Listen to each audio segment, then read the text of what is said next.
This episode of PTG Podcast is brought to you by the new HK Army UV Glow Charging Sonic Loader and HK Army Glow in the Dark Paintballs. Everybody, it is time to light up the night sky with one of the most exciting paintball experiences you will ever have. There are 7 integrated UV LED lights in the new UV Glow Charging Sonic Loader that will illuminate the HK Army Glow in the Dark paintballs and have them supercharged for non-stop nightball fun. You do not know what you are missing out on until you go enjoy some nightball with some friends and shoot these instant tracers downfield with HK Army's glow-in-the-dark paintballs that provide precision accuracy, vibrant glow fill, and are all available right now on hkarmy.com. Do yourself a favor, head on over to hkarmy.com and get the new HK UV Sonic Loader and glow-in-the-dark paintballs right now exclusively at HK Army. Log in, support, have fun, and we'll see you on the field. Tell them PTG sent you. This episode of PTG is brought to you by Transfuse, the hydration, immunity, and mental clarity booster, and Transcend Nootropics. And with just one serving of Transfuse, it is equal to 4 of the competitors in one. And there is no other formula as potent as Transfuse on the market. And you are all encouraged to go and compare the formulas with any other products on the market and see for yourself just how amazing it is. Transfuse uses all natural flavors, colors, and sweeteners, and there's no proprietary blends, so you know exactly every milligram of each ingredient you are consuming. This formula was created to optimize your mind, body, and immunity, and Transfuse can be used as a high-performance multiplier for working out and any competitive sports or demanding lifestyles. Also, be sure to get your hands on the Transcend, which is a nootropic formula that improves cognitive function and can replace your morning coffee, pre-workouts, energy drinks, or energy shots. The formula contains lion's mane, alpha-GPC, teacrine, and dynamin. Transcend was created based off of research studies to help with cognitive control and mental function. So get your hands on some Transcend and some Transfuse today. Head on over to transfuseusa.com. Use code PLAYTHEGAME for 10% off and sign up for monthly delivery service for an additional 10% off to take advantage of 20% off these products altogether right now. Head on over there, support PTG. We appreciate you, and we'll see you in the show. This episode is brought to you by Lone Wolf Paintball. They are an amazing online supplier and have been around since the beginning of the game as Michigan's premier paintball field and paintball supplier since 1987. They are rapidly expanding into the online retail space and supplying everything you need to be the best paintball player you can be. They have got it all. Head over to lonewolfpaintball.com and shop all of your favorite brands. And they also boast amazing customer service and will have this out to you with same-day shipping, which is amazing. It's always nice to know that your stuff is on its way immediately so you can start to use it that very next weekend of play. Check out their YouTube, Lone Wolf Paintball, and their Instagram, @LoneWolfPB, and stay up to date with all of their deals and sales. Play the Game Podcast is immensely honored to have them on board, and we cannot wait for you guys to check out lonewolfpaintball.com and become a part of their community. What's going on, PTG Nation? Thank you guys so much for tuning in. This episode, my goodness, it seems like we have been one after another, but there's a lot of rumblings going on about some major league changes and format changes next year. So we decided, let's get the president of the NXL, the man himself, Mr. Tom Cole, on the show to break all of the news and put all of the rumors to rest. This is one you don't want to miss. You want to listen all the way through. Please, before we get started, hit the subscribe button to the YouTube channel. Please show your support for PTG so that we can keep bringing you guys this awesome, amazing content. All right, everybody, without further ado, we're going to hop in the show. That was an insane inside move by Marcelo Margot. Great communication. And the crowd starts chanting Harmon. Great shot by all the guys. Tyler Harmon saved that game. He came out with 2 wins. Marcelo Margot was on fire.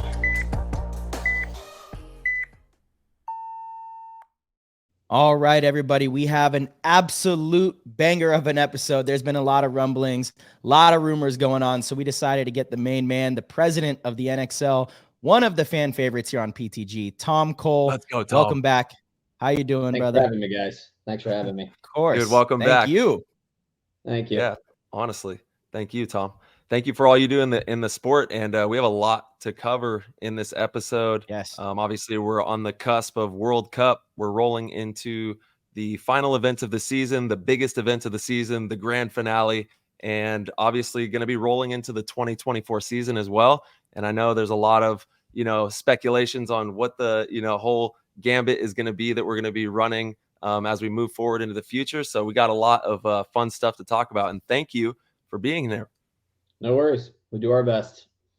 Yes, sir. Yeah, absolutely, Tom. So look, we'll just get right to it, right? Every time you're on the show, we're talking about ways that we can improve the game, improve the league, improve paintball, basically around the world. You are on a plane nonstop, week in and week out. People don't really see it, but I'm fortunate enough to kind of be somewhat in the circle. Maybe you have your circle, and then I'm like kind of dancing somewhere outside of it. Every now and then I'll get a cool phone call where you let us know about some really interesting, fun things that you're working on.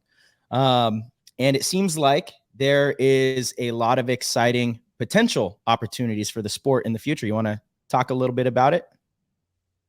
Which one you want me to start with? You want me to start with the show, the Monaco show? The show. Yeah, I say we start with the show. We'll get to the format stuff a little bit later. We'll save that's the good one. Most likely to get me grief is the format. So we'll go with the good one. So there is a show called Sportel. It's in Monaco every year. I had gone as a guest. They had invited us over as the NXL the year before COVID. And so the deal was they were trying to pitch us to be at the show, and I didn't really understand a lot about the show, so they invited us over. So I went and just walked the show I got a tour basically of the show. And at the show is where we secured an ESPN deal for that season. So I don't know if you remember, but we had a deal that we were going to air on the Ochos on ESPN. We were going to do, and it was private, right? But the top 8 teams from Vegas that year of COVID were going to get to play a special tournament that was going to be aired on ESPN. You guys remember discussing that or whatever? Yeah.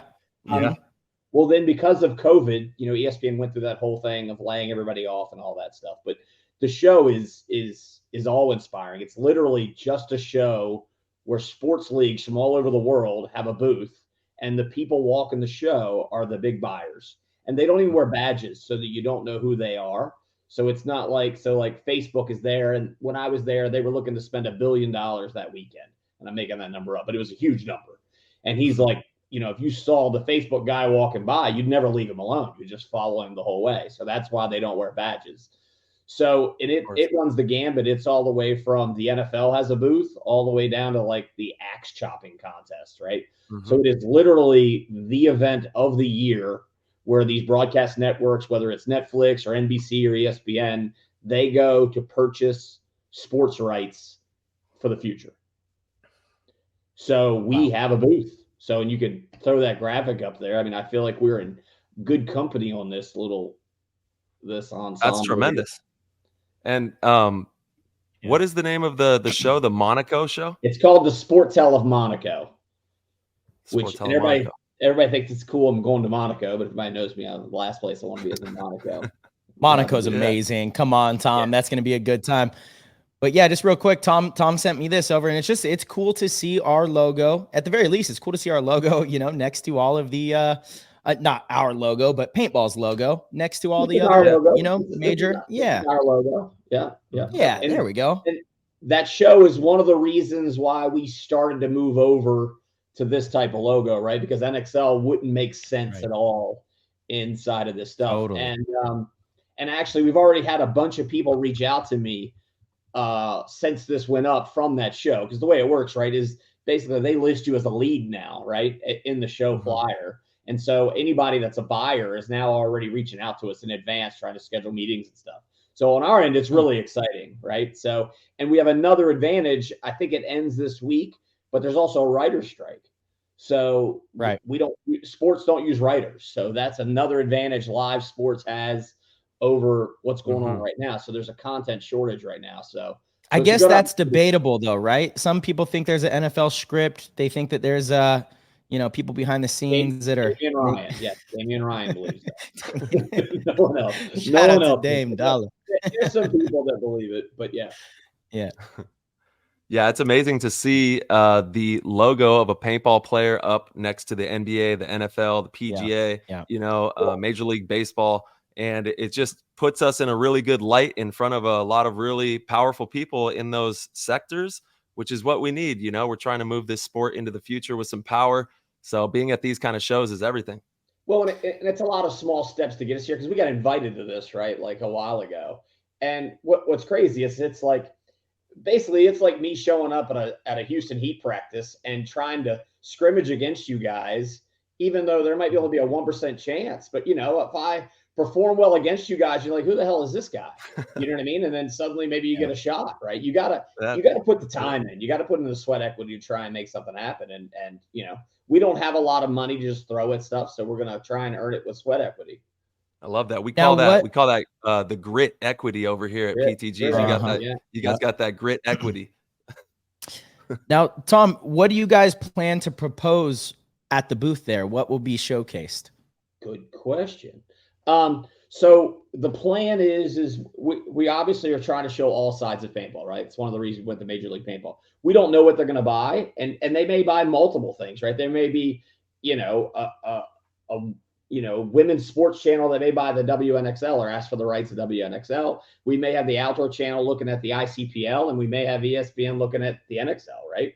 We don't really know what they're looking to buy, and so our booth is basically you're going from the left to the right. It's a 3-sided booth, and it's going to show a woods ball guy running towards whatever, and then in the middle, and then the right-hand side is going to have an airball guy running towards it, and then in the middle we have a dynamic graphic that kind of merges them all together, right, to show that we are all things paintball. And then we have a video playing that basically has an NXL pro saying, "I am pro paintball," and it shows him diving into the snake at World Cup. And then we have a WNXL person saying the same thing, dive, running out there with breakout or whatever. We have an ICPL person doing it. And then we have Axel from Tauntaun saying it in French. Nice. And each time we're showing an aerial view of the event and them diving out. And then we have our internal stuff where we have all of our videos and stuff that we've had, which is one of the reasons why we did the woods at the ICPL. So we have that form of graphic there. Yeah, the ICPL was just this last weekend, and the show was awesome. Major shout out to Maddie and the crew and everybody that made that come to life. I love watching all forms of paintball, especially woods ball. Everyone's duking it out there. Hyperball. The cable cam through the 50 was pretty cool. That was pretty neat. Darren and Go Sports, they're trying to be innovative. I mean, he was obviously not thrilled that we were doing the woods, and I was like, would it be boring if he just showed up and it was easy? He's like, no, I'd be fine with that. I'd be fine with that. Yeah. So all good. Yeah, no, we want to show different things. We know what we like, but what the TV guys are going to grasp onto, we don't know. And we would try and, we may not mess with the NXL, like if there's a new format that they're looking at or they want to pick apart, we may not change our format, but we may offer another format just for television rights. You know what I mean? Okay, so is that the birth of this new format concept? Is it not to replace? I might be jumping the gun here, No, but is it not to replace the current format, or? So we would not replace any format unless it was either completely like overwhelming that's what everybody wanted to do. I'm not dumb enough to throw a new format out there and force it down everybody's throat, right? We would good to hear. Good, yeah. Everybody, you should see the messages I get. People are like, good to hear. Killing puppies in my backyard or something whenever I pitch a new format. But dude, I think Tom, we just need a shot clock and maybe a couple I heard the shot clock. You go steal Marcelo's idea right here on the broadcast. hold on. No. Shot clock was all me, baby. Was it? Hold on. Came up with no, two different ideas. So Tyler, okay. I told him about the 2-point. I want to present that. Yeah, two different ideas though. But okay. We'll get to that in a little bit. Well, anyhow, yeah. So I'm a believer in offering alternatives and kind of having multiple formats going at the same time. And if you look at the World Cup, right? We probably have, we have 10-man classic. We have 3-man 2 flag. We have X ball. We have traditional 5-man. We have so much stuff going on, right? We offer it up and let the consumer decide what they want. I don't need to, Totally. Coke does make Coke and Gatorade, right? And water, right? So let's give the consumers what they want, right? So. And that is a really amazing aspect of NXL and all the different variations of paintball, like you said, that you have as a part of the league. And it makes for a fun environment no matter what you're looking for. You know, you can play a gambit of different styles. And I know Oliver, he was just on the show. He's been talking about he wants to have the one-on-one. He wants to bring that to the NXL. I don't know if he's probably reached out to you, I'm sure, as well. He's behind on my calls, so I gotta make sure I catch back up with him. Yeah. Well, he is in Bali. He's on the other side of the planet. Got it. So. Makes me feel better. Yeah. Island time for sure with him. Tom, real quick, let's jump back into having the booth at this event, which sounds pretty spectacular. Do you know the analytics maybe on like what percentage of, you said there's like axe throwing that's going to be there. Do you have any idea of like what percentage of sports or industries go there and actually do get a deal? No idea. No idea. I'd be curious. Yeah. I wonder how many like just random. Yeah. I mean, obviously everybody keeps going back, right? So there's a reason why the show's been around for this long. And when I went, it's a legit show. Awesome. Yeah. It's a legit show. Will you be showing Go Sports footage there? We will. Yep, we will have it. Yeah. So our primary reel is we're gonna have that reel playing of like the quick little teaser of the Go Sports stuff. But then anybody that stops or whatever, we're gonna do a deeper dive of them. We have the ability to have we have another computer to monitor, so we'll dig into whatever they're looking to do. And we also have our analytics and all of our viewership and all that stuff, right? Awesome, of course. Yeah. Wow, I mean, that seems really promising. It does. I'm really excited that we're getting the opportunity to showcase the sport in that light. It's the best opportunity we've had in the last 15 years, for sure. Yeah. Wow. So nice job, Tom. Nice job with that. Absolutely. Nice job. Does it also have to do with us coming together I know that prior to having the Major League Paintball, we had to have a global unification, essentially, right? So since forming that and having Major League Paintball, how has it all come to fruition? Major League Paintball is more so that so an example, right? So you're a shopper for Facebook, right? You're looking to acquire sports for Facebook or whatever, right? Mm-hmm. They're going to go to that website, right? Because we all get the link to the website as soon as we sign up for the show, just like they would. And they're going to shop that show. I don't need them to not know what we are. So if you look at that graphic again, there's 2 or 3 vendors in there that I don't know what they are, right? Mm-hmm. So I'm not excited about that. I'm not even going to reach out to Zip Dip or whatever, right? I don't know what they are, right? But Major League Paintball is pretty self-explanatory, right? So, the logo is great. Right? I would like to rally it. We got to get Lasoya in the logo or Cagnoni. That has to be the logo, man. Really? That's actually me. I put myself in it. So it's you. See, I knew it was Tom. I'm a big fan of Tom. I'm kidding. No, it kind of looks like it's like a digital age. It looks like a video game version of it. I love it. I think it's like super clean and kind of cutting edge. It's classy. It looks great. I think it looks really good. And so, the Major League Paintball branding was such a genius idea, and one of those things that really not that difficult or a crazy concept, but a very necessary and vital one, in my opinion. Not to diminish what you did there. I'm just saying, like, it just makes total sense. It makes total sense. Yeah. And that's kind of what and there was an Olympic option there too, is what you were talking about trying to make it all one format. We've already lost that bid. So our next bid is Australia, like in 8 more years. So that's on the back burner for me right now. I'm trying to get us on TV. What hurdles, Tom, just real quick, because this is a conversation we have all the time. And it's funny when I'm at fields, people throw out all these different hurdles that they are certain are the reason we're not able to be in the Olympics. First it was we didn't have a women's division. Then you just hear it's a team sport. You hear all these different excuses. You're the one that knows, I believe. So could you share the hurdles and the things we've had to overcome to have an opportunity? Logistically, there's some hurdles, right? So yes, you had to have a women's division. You had to have the sport has to be played. The same format of the sport has to be played on like 4 continents, 27 countries. The women's version of it's got to be played in 3 continents and 25 countries. And I'm making those numbers up, but it's something like that. Okay. So there are some logistical hurdles, but the real thing is, as with everything, it's the Olympics is an ever evolving type of thing, and they want viewers, right? So they need younger viewers. Like the people, 20 years ago, people may have been interested in the decathlon, and now they're not as interested in the decathlon, right? So the Olympics is trying to find more engaging sports because in the end, they're a business like everyone else, right? So right. The real challenge right now is just having it be something that they feel is going to get viewers, which once again goes circle back to the TV thing, right? Yeah. So we just got to have the viewers. And like you'll notice at Chicago, we just started where you had a little check-in process at the front entrance, right?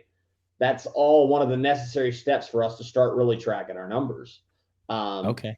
So before someone complains about having to show a QR code before they go in, it's a necessary evil to try and make us move forward. So you have to show your ticket to get into any game, any stadium, anywhere. You have to show it. So that should not be an issue. We're just paintballers are so used to living, behind the times 15 years ago, and we haven't caught up with the rest of the world. But if we want this to be a real sport, then guess what? You don't just get to walk in without having your bag checked and having your QR code scanned. I'm not advocating that everyone's bags get searched. I'm just saying, like, that's how other sporting events are. That's how go to any event. Go to any event. Go to the fair. You got to scan a ticket. It doesn't matter. So that's cool, and it is a great way to keep track of the foot traffic that we have at these things. Right, because that's one of the numbers we got to be able to give, right? So we don't really know that. I mean, I have no idea. No one knows how many people at World Cup, and if anybody is saying it, they're just making it up, right? It's like completely. You could get a ballpark idea based off of the rosters, though, right? No, because I mean, how many people come other than the roster people? Yeah, I know how many people are on the rosters, but World Cup is more than 3 times the size of a regular event as far as attendance, right? So just look at that grandstand behind us, right? Like that's full. YouTube completely full, right? Those people are not on rosters, most of them. No, but you have sales, admission sales for those wristbands. We do, but that's for one field. We have 11 fields at World Cup. Your mom watching you play now. If your mom goes, don't you need an ID card to get back? Yeah, but you need an ID card to get back to the divisional fields. No. Oh, I'm pretty. Oh, maybe it's to get behind to the pit, right? Okay, yeah. So you can just go. Yeah, you're right. But again, I think you get it kind of a ballpark. Let's add like five people to every 3 teams or something. That sounds like good math. That's exactly what BMX does. For every rider, they add 4 people. Oh, so, obviously, I was right there. Goodness. Yeah. But they've counted it at some point. They're just not making that up. Of course. Of course. So we're trying to get them first. So I prefer to be. I rather not make stuff up. You know what I mean? For sure. I'd rather give you real numbers, right? I'm trying not to, I'm going to be a used car sales guy just trying to, throw out numbers that are unsustainable, right? Well, this is a huge move in the right direction. And I'm sure, at Cup, we'll have the same thing that we had in Chicago. It's like sprinting for the snake off the break. It's only a great move if it works, right? So it's a bold choice. It's not a great move yet. So we'll see what happens when we get there and see how it goes. I think it's a great move either way, actually, because again, it just shows that we're constantly trying to make progress in the right direction. I think it shows that you and the rest of the NXL are really committed to trying to grow this thing. And, I know in the past there's been a lot of negative feedback that you guys don't care to do that. And we've always advocated the opposite side of that, but it's because we have a relationship and I see what you guys, Tyler and I see what you guys do day in and day out. But again, this is just another step that if it works, cool. And if it doesn't, I don't see it as a negative at all. I see it as you're going to learn from it and say, okay, well, this is why it didn't work.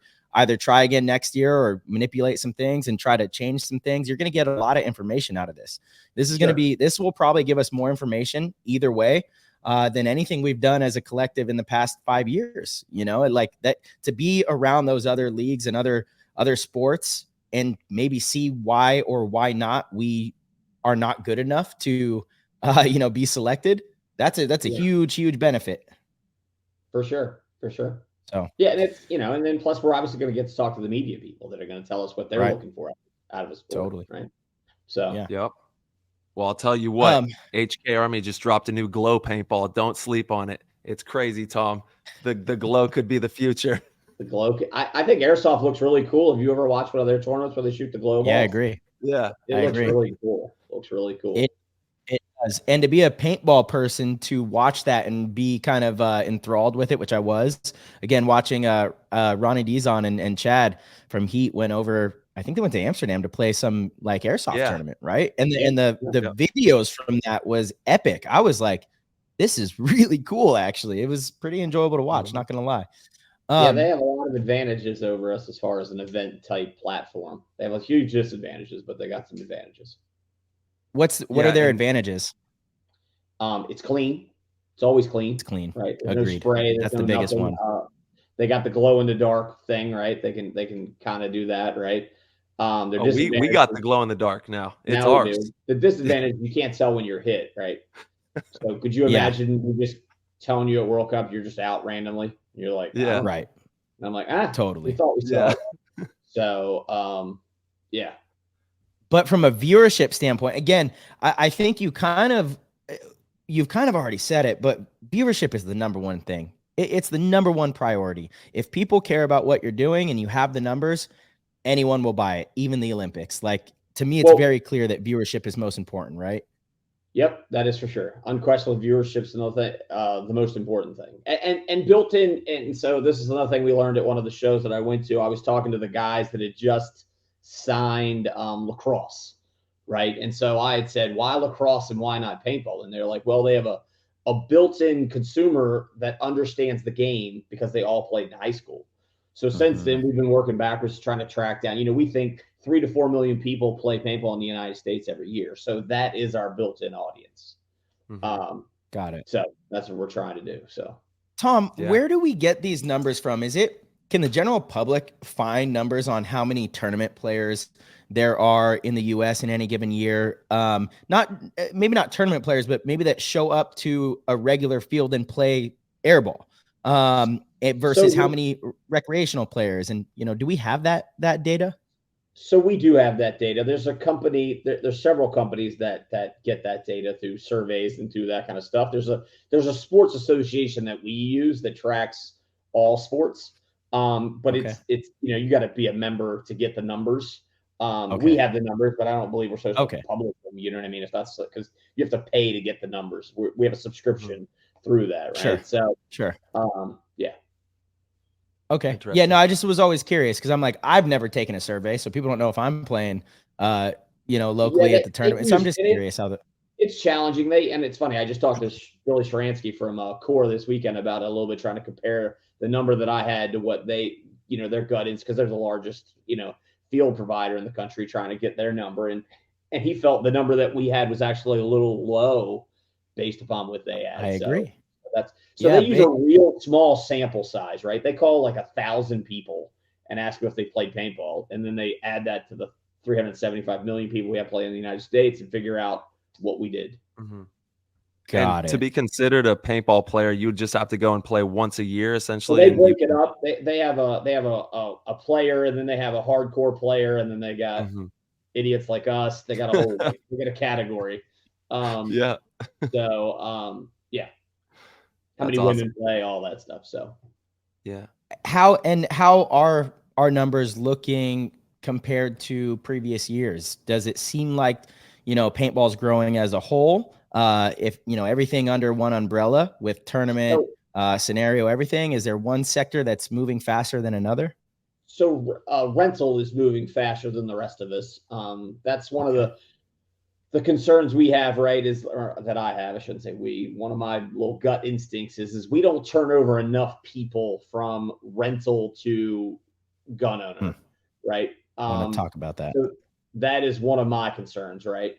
And then we definitely don't turn those people over quicker back. So if you compare us to the PSP, and I'm not taking shots at the PSP, it was a great organization, right? But they lost players faster than we did, but we're not really gaining them faster than they did.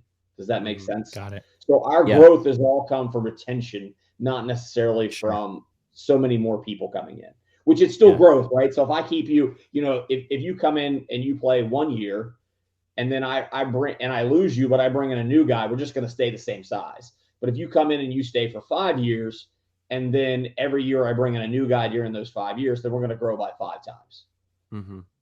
Now, Tom, how did you make the transition from rental player or your first time playing? I'm sure we asked you the question of what your first experience was. I don't remember it back when you were first on the show, but how did you go from that player to realizing that you could do it professionally and chase, So all right, so two the things. tournament So side? we went and played as a rental group, but back then they just threw us in with people that played paintball, right? So it was just like Okay. 30 on 30 or whatever, right? So we have a Splatmaster pistol, and then we have all these little men playing with like real paintball guns, right? So, Yeah. but because we were young and fast, we still had some skills, and so literally I went with friends from school. We found a flyer at an Army surplus store. We went and played.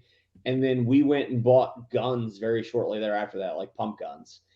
And Right. then I got asked to play for a team called Green Machine to go to South Africa to play. And I just thought it was weird, and I didn't really follow up with the guy. And then later I saw them in a magazine, APG, playing in South Africa and winning the South Africa title. So, No way. That's awesome. It's a true story. And so me and my friends got together and we decided to make a paintball team. So, Tom, I want to hit on something really important here, and maybe we can really spark a important idea. No, it's an easy thing, but it's very similar to Tyler, myself, a lot of other pros that we have on the show, and we talk to them about it, or even tournament players. The ones that have chased the dream have a very similar point of exposure early in their career to professional paintball. Myself, there were pros actually at the local field, so I was able to see when I went out just to play for fun with my dad. We were rentals. There was nothing more than that. There were professional players at the field, and I was able to see, whoa, professional paintball is a thing. Without them being there, I would not have dove headfirst into it. Magazines were obviously important back then. Going to the paintball shop during the week, you would see all the magazines. That stuff excited me. I think that paintball fields, and maybe there should be some NXL initiative to where you put your stuff in all of the stores, whether it's like a big flyer of a poster of World Cup in the grandstands, right? And it's just a big poster that's like, this is the tournament side of it. So when players go to play paintball for their first time, they see, a poster of one of the paintball superstars, and they're like, what's that guy up there? Oh, well, that's, Tyler Harmon, one of the best players in the world. And they're like, what do you mean one of the best players in the world? Yeah, it's tournament paintball that travels all over the world. And go ahead. I see you want to say something there. Yeah, but I'm dying to say something. So, and we had a conversation earlier when we were like working out the details of this call, but so I agree, and you will see something like that next year, right? That's one of our initiatives that we're going to have coming out next year, right? Not even a question that we will have something like that. The challenge we have is that if through time, there's less and less parks that want to convert their rental guy to a player, right? So, I mean, most of the big parks that are true businesses don't want to turn their people into tournament guys because, I mean, one problem is that to get from rental guy to nice guys like you, there's a shithead phase. We'll just call that the shithead phase, right? There's the time when they think they're better than they are, but they secretly know they're not, and they want to talk down and treat everybody else like they don't belong, and then shoot them all up because that's what I think that is so largely on the field owner and the culture that they provide. Look at PB Fit. Correct. But the field owner, if what we do now is very sophisticated on the tournament side, right? And so he's doing a great job. So yeah, you can pick those people out. Anthony, Dave Baines. Absolutely. So I can name all three of them. All in really big markets and all really good at what they do. Blast Camp, another great one, right? Also another Tiki's, big market. Florida. Also highly involved. California. There's a lot, Tom. There's a lot. Yeah. Wait, what? I said also highly involved in the tournament side as a personal experience, right? The largest park in the world is, what's the largest park in the United States? You think gross volume? Probably Hollywood Sports Park or Skirmish. Skirmish. Yeah, one of the two. Right. Doesn't really do a lot of tournament stuff up there, right? Right. I mean, he's probably bigger than 4 of those parks that we just named, right? Sure. But so, and whether it's right or wrong, we need to educate the field owners how to do that, right? And I actually was sitting next to I'm not even going to say, whatever, someone, an icon from another industry. And I was kind of like venting about like some of the challenges we face. And he was like, Didn't beat around the bush. He said, do you consider yourself a leader in the industry? And I was like, I'd like to. He's like, well, then start leading them. Your job is to go out there and teach those people how they should be better at their business. And I'm like, absolutely. I don't know if that's actually my job, but I'll step up to that challenge. So we will do that initiative next year, but that comes back to that format you're talking about. I would like to have a format that is also played by pro people that people look up to, that is easy for fields to run, that they understand. Okay. So our current format, spectacular. It's amazing. It's very cool. It is hard to run. It's even hard for experts to run. So we are trying, and if you notice, like, so when 10-man came back out, I mean, there's probably 20 10-man tournaments being run by parks this year. Yeah, that's but I think that's more, they're playing on the strings of nostalgia rather than the simplicity of it. Field owner, I'm not talking about the amount of people that are playing it. Less people are playing it. It's the fact that the field owner knows he understands it and knows he can run it. Does it need I think it's also, he knows it's cool right now. You know, they know, like, oh, if I put a 10-man field here, people are going to come. They want, it's hot. X ball's not cool right now. Well, so I'm saying that 10-man came in and was a fad. And it's not one or the other. Just because I say 10-man's cool doesn't mean I think that X-ball's not cool. I think there's a large... Field owners are not just lining up to start running X-ball tournaments. So I agree. And I have this conversation when I go to fields all the time and they say X-ball doesn't make money. And in my mind, I say, well, you're not doing it correctly, because I know a lot of X-ball based fields that do make a lot of money and do it very well. They're just not running it correctly. Well, also they don't, I mean, and so there's this thing about, the cost of acquisition, right? So, and it's funny because we were just talking about this today with my group. For a field owner, the cost of acquisition, like if you want to get a new rental guy to come out and play, that costs money. So, one of the things we saw during COVID is we didn't just go away. We chomped at the bit to get back to playing. Right. So tournament guys, so once you acquire us, let's go back to my analogy there about me. You guys asked me about how I started. I got brought in by a 10-cent flyer. Right. So that's what it cost to acquire me. So that first guy, he made his money on me. Right. But I have gone back. I've probably spent $500,000 of my hard-earned money back into the sport. Right. So that 100%. Cost of acquisition is minuscule, whereas trying to recoup a rental guy every week is expensive. It is always easier to try and keep a customer than it is to acquire a new one. And I don't believe we've done a good job of educating the industry on the value of that. Totally agree. I've said that to so many different field owners. We've talked about it here on the show because I go to parks that do a very good job of monetizing tournament paintball. It is absolutely possible. You need to run a clean facility. You need to be creative with having events and giving people reasons to go Wednesday night for drills, Thursday night for drills, Friday with the pros, Saturday, every first Saturday of the month is an open, tournament, $50 entry, winner takes all, 3-man. And what you just got to have some sort of creativity, but the paint sales alone are worth it. Of course, I get it. Rental players, they buy the paint for $80 a case. Tournament players buy it for $35, $40, and that's its own conversation, which I don't know is totally right. That's what we charge the rental players for. Having the difference makes no sense. Like you go to a park and they literally, if you're a rental player, you pay one price for the same case of paint, and if you go to the tournament side and you're playing X-ball, you pay less. It's kind of crazy and just something that isn't really talked about. But whatever.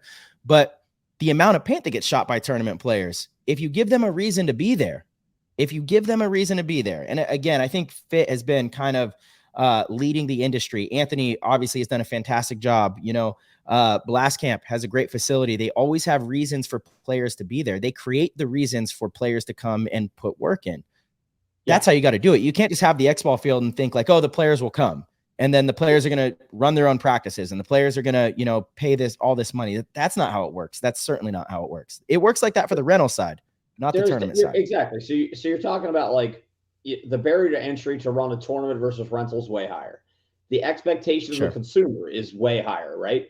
If what we give, a rental guy, they play behind pallets with nails hanging out of it and they don't mow the grass, you know what I mean? And they come back and they have a great time, right? Yeah, but not always. See, I think that's a big issue too. We have one event in dirt and you got in the internet break telling me that I'm destroying paintball one person at a time. So the internet relaxed after the event. I liked that tournament. That was a great one. Tyler got a win. The photos were awesome. You know, it was a good event. They're amazing. I think we should have I one agree. dirt. I think it should be like our Wimbledon or the I agree. You know what I mean? One event on clay. One event a year on clay. I would support it. It's like we never once have anywhere in any of our stuff since we started tournament paintball. Have we ever said it was going to be played on grass? You know what I mean? It doesn't. I didn't hear any of that. Yeah. Nothing.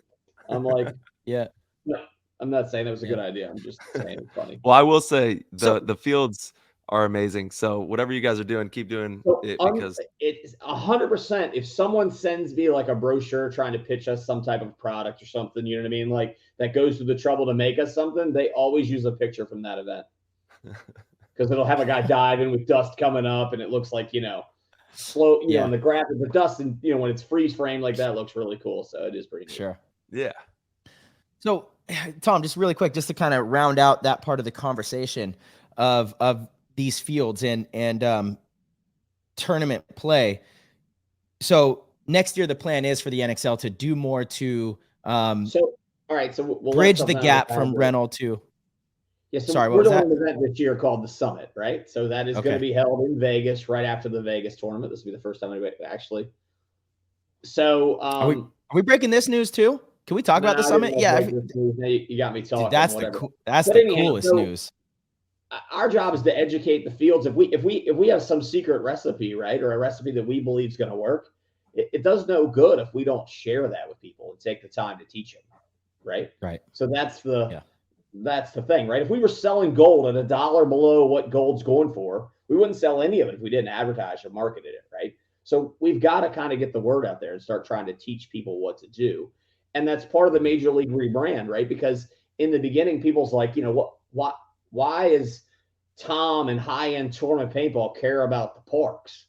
And it's not, I'm not high-end paintball, right? I am paintball. Like I like paintball of all of its forms, right? I love playing scenario games. You know what I mean? It's, the health of the game is important to me, us and the NXL and all the people involved in it, right? So we want to try and take it to that next level. So, well, again, I spend a lot of time thinking about this stuff. Again, if the parks, it starts with one, the rec players need to have a good experience too. That's why there should be a level of standard for paint. When paint gets sent out that does not shoot straight at all, and it's really bouncy and it hurts, some 13, 14-year-old kid that goes for their first time, can't shoot straight and they get shot in the neck with a really hard paintball, they're probably not going to come back and play. We're losing players off of that kind of stuff when the experience is bad. If there's those wood boards with nails sticking out, and people aren't going to come back. So to me, a lot of the responsibility of growing the sport of paintball, #grow the sport, as everybody likes to say, is on the field owners, because they are the ones that are giving the exposure, to first-time players. So that experience has to be really good. Then if you take a step forward, finding a way to convert those first-time players into tournament players is what helps grow the professional side of the sport. And if we can grow the professional side of the sport, sure, the NXL grows, but everything grows, because if that's the side that's getting all the viewership, if that's the side, if eventually there's enough players and the pie is so big that now we can start funneling some of that money back into grand prizes and, sponsorships and cool things like that. Now it's a viable thing. Now, Tyler at 13 years old can say, Mom, look, this player just won $50,000. Not a whole team, one player won it, and it's actually a legitimate chance at making money. That happens if there's more players playing. And then if we're converting those players into tournament players. So it really does start from the fields. So so I think we converted more people back in the day to tournament players than we do now. So I agree. My first time playing, 100% of my friends bought a gun, right? So, and now it's much smaller, and that's anecdotal evidence, right? But I believe that I feel that way. Right? I feel that way. I think a lot of it is pros aren't at the local fields the way they used to be. Yeah, because what it used to be was the guy running the field was also on the team and also running the tournament, right? So they were running tournaments to fund their team that was traveling around the world. And that's kind of was the whole market there. That's why, if you look at what's happened over the past, let's say 10 years, fields have stopped running tournaments and now promoters run tournaments. Right. Look, Mike him a perfect example. Right. So you got the West Coast, almost none of those parks run like a tournament series. Mike's got to do it. It requires an expertise that Mike has, and he's good at it. And they don't want to deal with it because it's easier to rent him the park. They do. They're very small. Like I know ASG runs a tournament series. They have a few, tournaments a year, and so does Dave Baines. It's predominantly promoters now. You got and so some of the big regional leagues, field owners, right? Yeah. Like the MVPS is now a tournament series, and now they own the park, so they're trying to move into that realm. But yeah, so yeah, and also I want to hit on something that you guys talked about. I think you said it, Marcelo, about pro players being at the field more. It was a little bit different when we all started. When I was a kid, and Marcelo was a kid. Tommy, when you were playing, there was pros everywhere at the field. And I think that if there's any way that us as pros can help you as well on this mission, because you need help getting the word out of how to have this set up properly for the future to transition into tournament side paintball. And as pro paintball players and divisional paintball players, all the players that do the tournament aspect need to rally to help facilitate that, in any way that we can. So I know that if there's anything that I can do in the Arizona area to help facilitate that, and Marcelo in the SoCal area, we're on board. And if we can get pros from all over the country to help facilitate that kind of stuff for the league, it can drive a whole bunch of players into the tournament side that we're trying to do. Well, I appreciate it. I do think we have the best crop of pro people ever, right? For sure. You guys are very intelligent. You understand it. It's not all one-sided. You know what I mean? We don't have an adversarial relationship, which I think promoters have had almost the entire time we've been running the sport, right? So this is the first. That's largely because of you, Tom. That's largely because of you. You've done a really good job of. I think it's also because the players have just gotten, you guys are in it to win it, right? So you guys understand that any type of deal's got to work both ways, right? Mm-hmm. So. And obviously I lobby a lot, right? I spend half my time lobbying with you guys for something, always pitching something, but it is what it is. Let's get a little plug here and do something. So one of the things that we were specific task we've been given by NBC Sports is to grow our YouTube channel. So, tell everybody on this thing to go and subscribe to Major League Paintball's news YouTube channel. Yes. We can compare this to Ryan's show because I did the same on Ryan's show. And I think we had 11 new people. So let's see if we can beat. All right, let's show out PTG World. Come on, guys. Yeah, let's go. We can beat 11. I guarantee it. PTG fam is nuts. They're nuclear. And we'll know at the end of this tomorrow. I'll know how many people we got after this went live. So where do they need to go? Let them know exactly. Go to YouTube. Just type in Major League Paintball on YouTube and then subscribe to the channel. There you go. Apparently, and I don't know this. I had a 5-minute conversation with the guy, but that was one of his biggest barometers. He was literally like, we don't grow sports, we film sports and showcase sports. Sure. So you have to grow yourself before you get there. So, and I said, what's the biggest barometer you use? He said, YouTube. Yeah. Tom, I just want to touch back on one thing really quick, and we'll move on from that whole conversation about the fields. And it also adds on to what you said, Ty, about pros being at the local field. I think, yes, obviously that's very important, but we have the ability now to showcase what we do so much more efficiently. All it takes is a small screen showcasing Go Sports Tournament Paintball. It sounds professional and it looks professional. Anybody that is going up to play, and I know this because when I'm on an airplane and people are like, hey, where are you going? Why are you going to this? Not where are you going? They're obviously on the flight with me. Why are you going to Paris right now? I'm like, well, hey, look at this clip. This is what I do. Professional paintball. Show them a little clip from Go Sports or something. Like, whoa, that's like incredibly cool. Professional, If you had Go Sports, or maybe not Go Sports, maybe ML, Major League Paintball puts together a nice little clip that's like 15 minutes and it's on loop of like professional action, at World Cup. You show the grandstands, you show the whole thing, and parks can just play that on repeat. Like, people would be like, whoa, what? That is sick. I want to do that.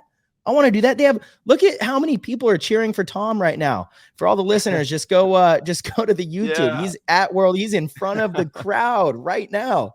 You know, like I that don't is think the anyone kind of knows. stuff that's the kind of stuff that then young kids are like, whoa, I could be famous or like, or play it on TV or like on this webcast. I mean, that's the kind of stuff that hooked me, is seeing pro players and seeing, you know, magazines and actual superstars. And it was like, whoa, this is a thing. It's a thing, you know, and it wouldn't be hard to do. It really would not be a hard thing to do. But if we could get all the fields that do care about tournament paintball around the country to do that, my goodness, I think there would be an exponential increase in conversion from rental players, first-time players, or the once-a-year players to the tournament side. I really do. They would see how cool it is.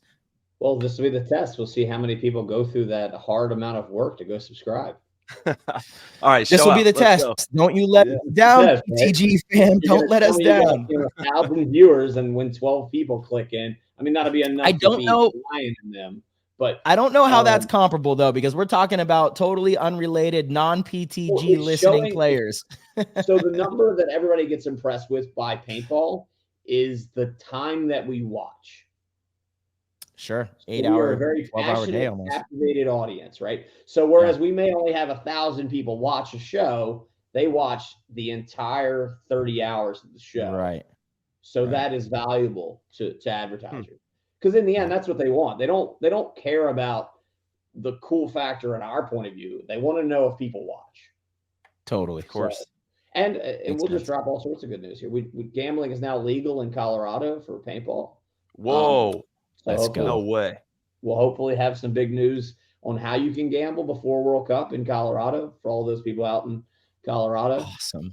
Dang, Nick Laval is living large right now. No, the pros can't do it. That's the rule, right? What is that? Yeah. Do we have those rules yet, Tom? Or are we in the Wild West right now? You'll get them before World Cup. Trust me, my first thing was I wanted to fly. Like I was going to leave World Cup, fly to Denver, and place my bet. And then I realized I can't do that. You can't do I was that. going to be the first person betting on pro paintball or whatever. So Well, now, who would that's you really bet cool. to win? Who would you bet to win? No, don't say it. No, I don't want to hear it. No, yeah. Don't jinx it. Tom, let's talk about the elephant in the room. The format.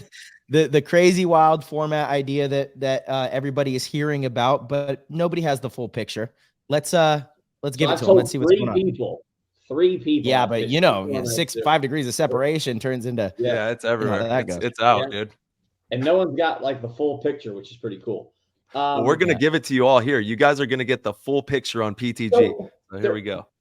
And that's the funny thing. It's a moving target, right? Like as I pitch stuff, people point out flaws or things that could be better or whatever. And so I modify it as we go. So it's definitely a game of telephone, right? I might tell you it's 3 people playing for 12 minutes. And by the time we get done, it's 12 people playing for 3 minutes, right?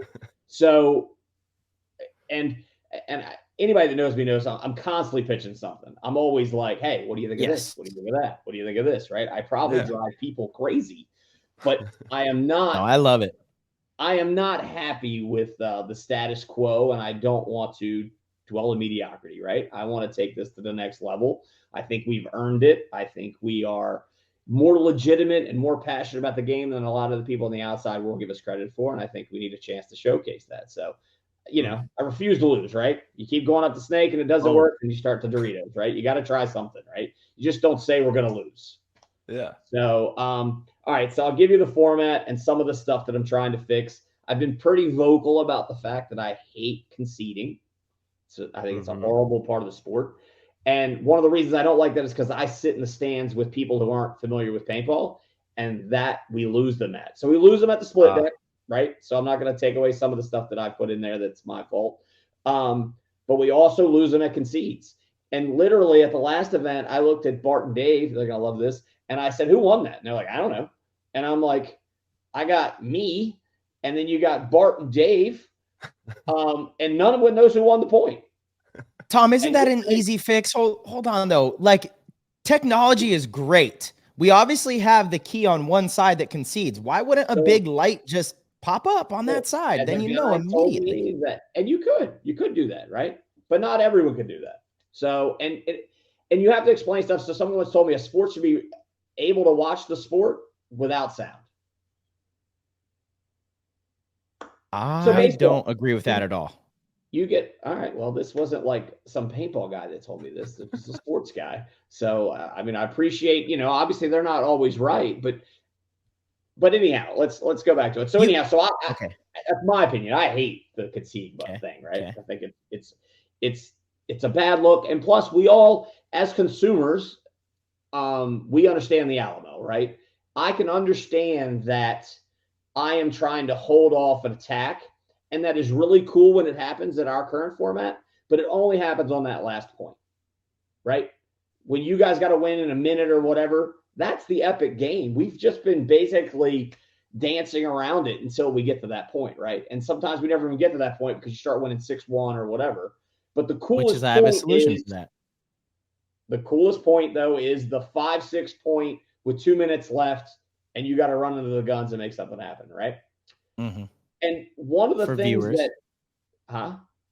For viewers, for viewers that especially that don't totally understand too. It's like for the common viewer, I would say, because that's where the chaos happens, the action. It also creates another job for. I mean, so if you think about it, if you look at all the players that we know the names of, you either had a choice of being a bad guy or the guy that ran through the middle and shot everybody, right? So you either got the Ollie Lang or the Dave Bainses, right? Those are the famous players, Bob Long, right?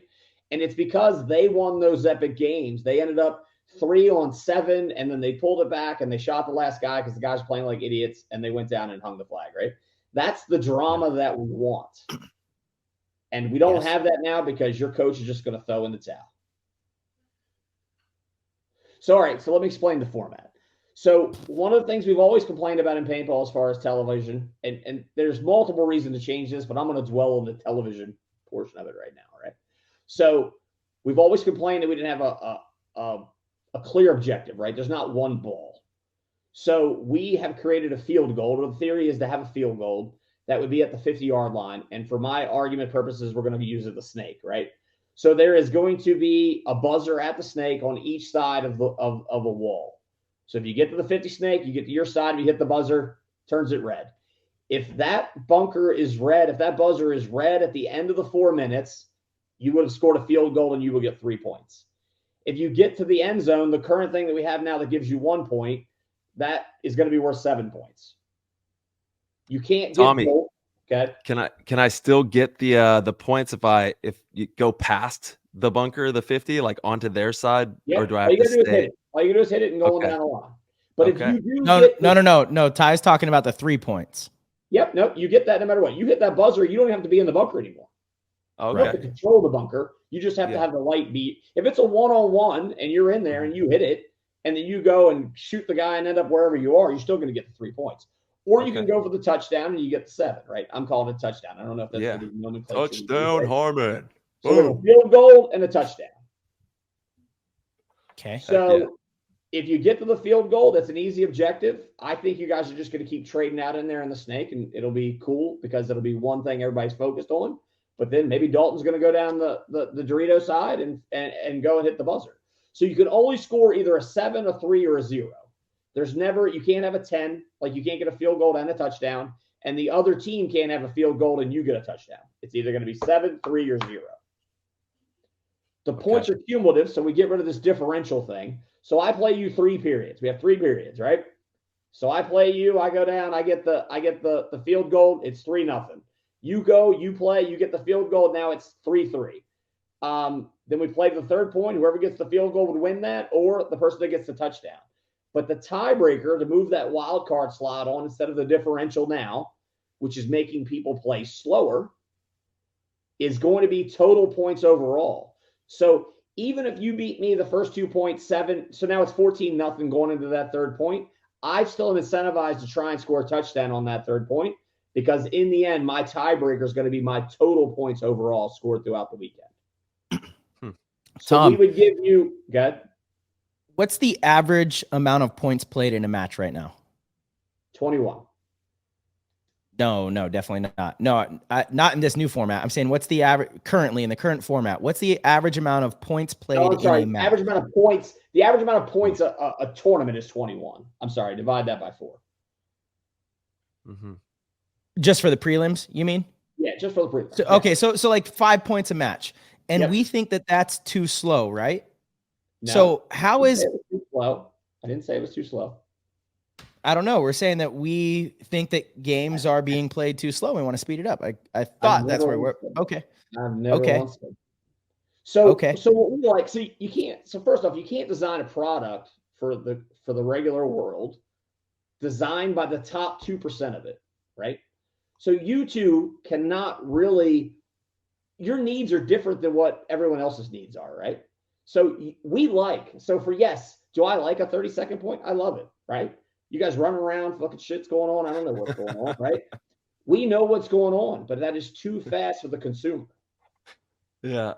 That's my belief. And maybe I'm wrong, right? But that's my belief right now. I thought, Tom, you had just said an issue with differential is that teams start playing slow at the end because they're worried about. There's a difference. There's a difference between a 4-minute point and a 12-minute point. Mm-hmm. Okay. Well, So still, literally, I'm we're saying talking with about someone- speeding it up or not, right? Well, there's extremes, right? I'm Okay. not gonna watch paint Okay, dry. that's fair. I don't That's want to fair. watch two people shooting at two people So- for 12 minutes till no one has any paint. So we're setting a cap on it, right? So you're always going to play 4 minutes, and maybe the number's 3 minutes, maybe it's 2 minutes. Yeah. Mm-hmm. Right? So you guys are now electing how long that game's going to last. And a perfect example, someone I was sitting next to, I don't know who it was, but they were like, if that game was your chance to be on TV, you just lost your chance. Yeah. Does this have anything to do with the point between impact and X Factor? Yeah, impact and X Factor. Yeah. Yeah. Totally. But it's also part of strategy. And I mean, you have, like, look, sometimes It's also the game's it's equally bad to have you shoot 3 people on the break and the coach throws a towel in. Mm-hmm. The concede one, I'm not fully there with you yet, but I'm also not married to the concede button. So that's not really a hill that I would like to die on. If we got rid of the concede, you would just have to do something to make it to where the team, once they shoot the 5, can't just obviously sit there and burn the clock. And You got to, and maybe like in the last 2 minutes of the game, you can concede. I don't know. I think again, if we just with a little bit of tech had a light that was like this team conceded. Trying to replace. I mean, maybe I am long term trying to replace Expo, but I'm not. Right? I'm let the consumer decide. Right? So the joust. Right? That's not. No one's saying that's going to replace Expo. It's just a different opportunity to play paintball. Just think of it like that. What would the pros in 2024 play? Both. Okay. I could get behind that a little bit, but let's talk a little bit more about there is zero chance that in 2024 you're playing this new format exclusively. Zero chance. I shouldn't say zero. You just want to eat and warm us up and then boom. I know this works. So, I mean, obviously, if ESPN says, "Hey, we like this thing, but you're going to make some changes to it," then that's what you guys are playing. But I agree with that. If you were to show both and they like that, I guess we're doing that. But we're not. I'm not trying to. I mean, what we have is great, right? Yes. It's epic on so many levels, and it's designed by a bunch of people that are really good at it and love it, right? But that doesn't mean that's what we're going to have forever. So right? I just want to.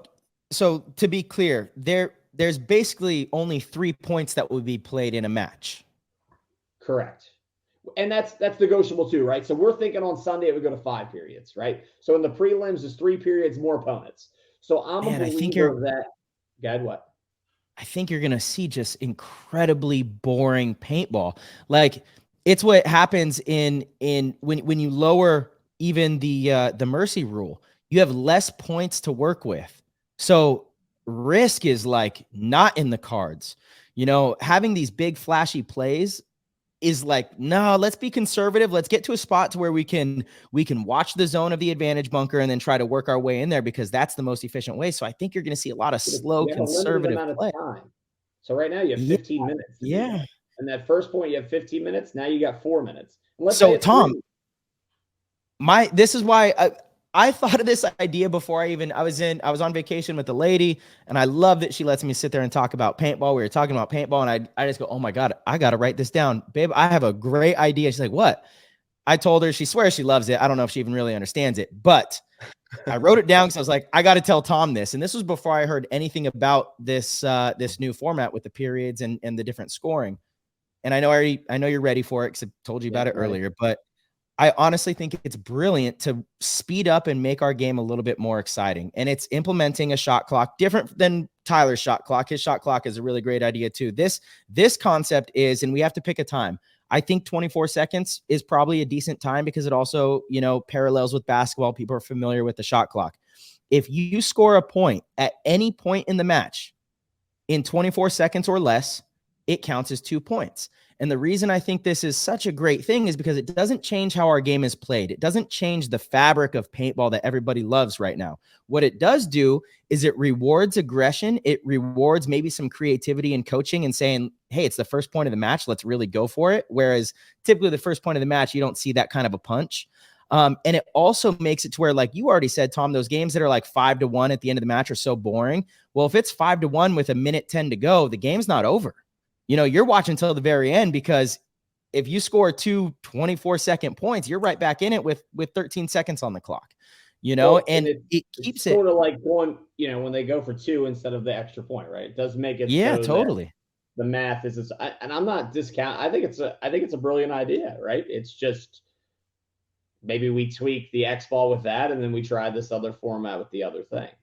I would be totally open to that. I love to hear that it's not one or the other. I know a lot of divisional players. No, it's not one or the other. So one of my perfect world for this format right now, and I mean, if this is without anything, right? Just a dream for Tom would be that we played it 3 times next year, the day before the tournament, right? So we played it at Vegas, we played it at the middle event, and we played it at World Cup. Because one of the things that we used to have that we don't have now is you used to get 2 tournaments in one. Right. So we used to play 5-man and 10-man. So the teams played both. Now you guys go for just one shot. So if you're coming in. It's a lot more paintball, though. Huh?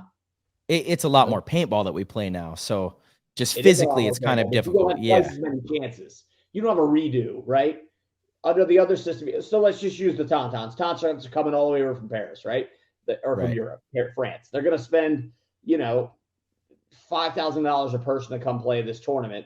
And they get off to a bad start, they're done, right? This would give you a chance to play 2 tournaments in one, which is one of the reasons why I think World Cup started to grow so big back in the day, was because you could play 5-man and you could play 10-man. I know Tauntauns will be fine. Yeah, they'll be fine. They can lose all their. They can lose all their games. Yeah, they can lose all their games. They still make the top 8. A lucky 15, right? Right. That kind of.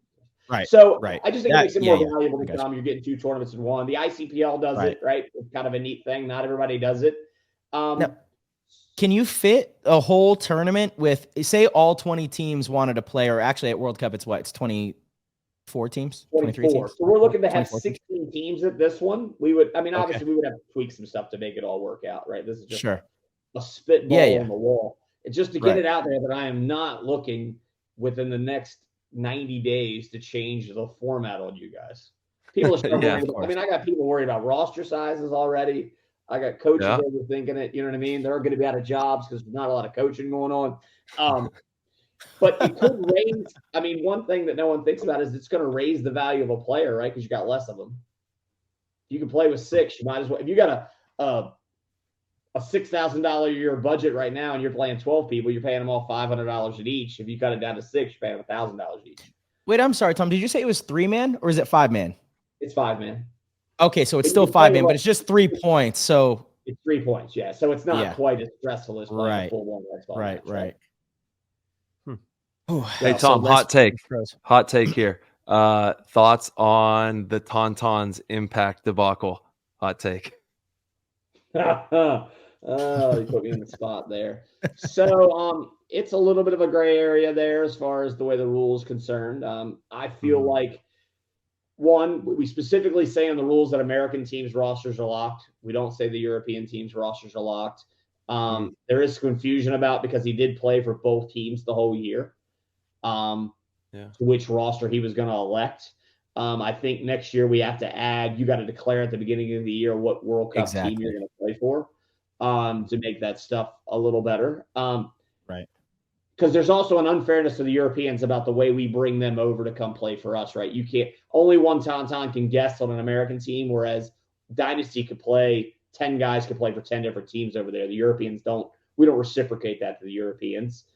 And wait, Tom, what do you mean? So like only one time? Oh yeah, because when they go back, I got it. Yeah, because when they go back over, they would have more than. Yeah. You would just say you're a tauntaun, and Right. Alex would say he's a dynasty guy, and then you could both play on both teams all year. I have a great solution to that, actually. Just let two people play. And just let just let all the pros play. Not gonna happen. Not gonna happen. Damn it. I mean, just think about what's happened with the European paintball in just since we instituted this rule, right? So, they're loving it. Yeah, they're loving it. Thriving. Yeah. And so I don't know. When was the last time a player chose to play on a European pro team over an American pro team? When was the last time a person chose to play on a European pro team over an American? I mean, do Russian Legion not count? They're playing on an American pro team. Yeah. Talking about playing the NXL USA versus NXL Europe or Millennium versus PSP. If you were given a choice to play, where would you play? Everybody always chooses America. Christ, the Tauntauns were going to fly and try and play the whole semi-pro circuit to win a pro spot because they thought it's the premier league in the world. It's where the best players in the world are. I agree. So now some of the best players in the world are now playing for the European teams. Yeah. What do you mean? The Tauntauns could win this. Tauntauns are not going to win this. Try not to smirk. I'm just saying they're just not going to. I actually think that professional paintball over there has taken a huge decline, and it's going to continue to see that, not seeing the American players. I really wholeheartedly believe in that, and I will die on that hill. I will die on it. See. Well, how about this? You guys have been going over for like 20 years, and they haven't gotten any better. So they have gotten so much better. Oh my goodness, Tauntauns and the only reason I say that about the Tauntauns, and this could be a factor. It depends on what Tauntaun team they bring, because in the last 2 seasons, and I think last year at Cup, they brought back some of the veterans that didn't actually play during the season. I don't know if they're going to do that again, but the Tauntauns team is pretty new now, right? They have Axel and Colombo, but then the rest of them are new. So it's not like it's no knock to the Tauntaun organization, but the Tauntaun organization, like 4 or 5 years ago, really did get to the top of professional paintball, not just in Europe, but they were the top even in the US. They were very competitive, and they took down Heat and Impact and the other American all-star teams in Europe.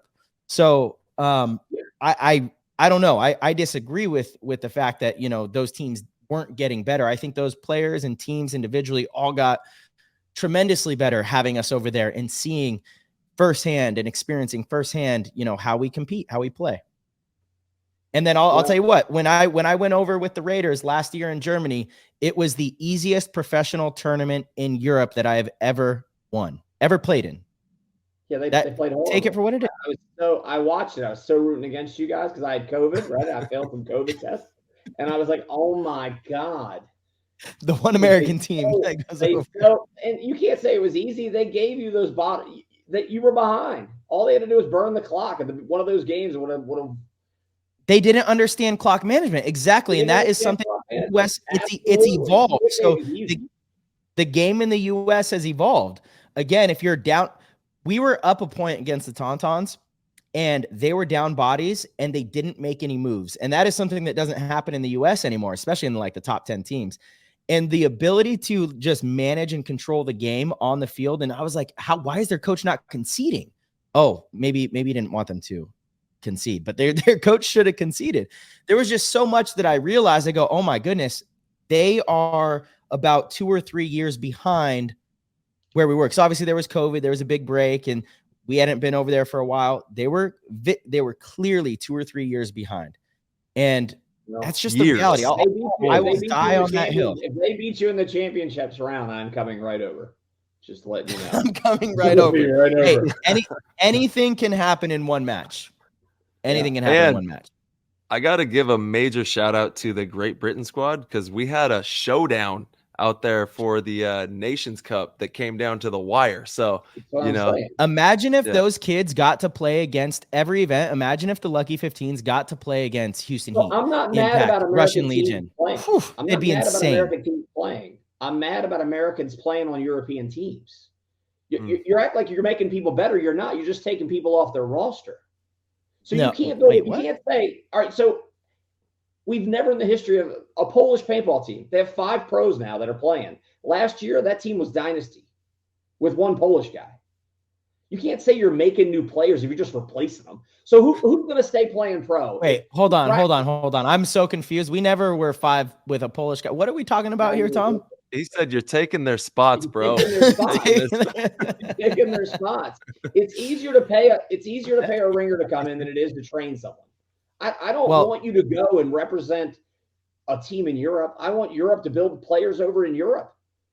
For all we know, the next Alex Fragi is coming out of Germany. But if you guys keep stealing that kid's spot because they're paying you to fly over there, and then that's not the way it was. You fly over there for free. You paying your own way over there. You're going to go ahead and kick in a little bit for the team there. No, of course they're going to pay because they're going to learn. There's a difference. In order to compete in Europe, I have to fly some dynasty guys over.